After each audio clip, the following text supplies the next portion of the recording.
the God he had just seen and who had forgiven him. He knew that his life would never be the same after this incredible experience. God then gave Isaiah a difficult task. In verses 9 and 10 of chapter 6, he said, "Go and tell this people, be ever hearing but never understanding, be ever seeing but never perceiving. Make the heart of this people calloused, make their ears dull and close their eyes." This meant that Isaiah was to go and speak to the people, but God warned him that many would not listen to the message. The people would hear but not understand. They would see but not perceive. This seemed discouraging, but God wanted Isaiah to keep speaking even when things got tough. It was a mission that would require a lot of courage and perseverance from Isaiah. Isaiah was concerned about this hard message and asked God how long it would last. In verse 11 of chapter 6, we read his question, "For how long, Lord?"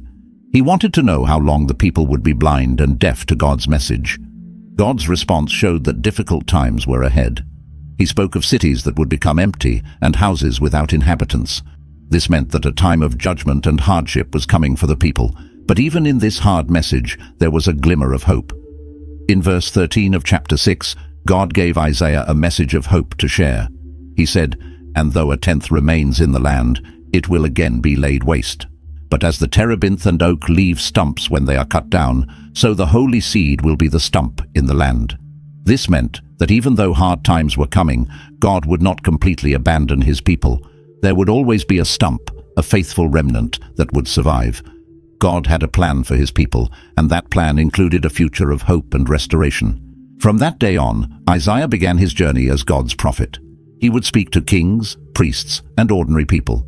Sometimes his message would be a warning of what would happen if the people did not return to God. Other times he would bring words of comfort and hope.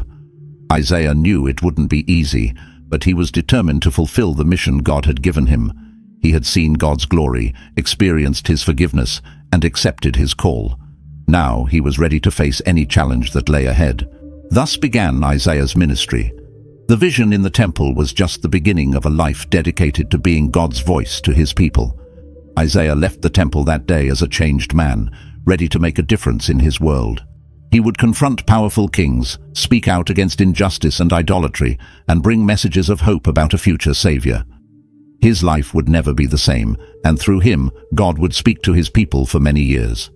After receiving his call in the temple, Isaiah began his work as God's prophet. His early years of ministry were filled with challenges. One of the first things Isaiah had to confront was idolatry.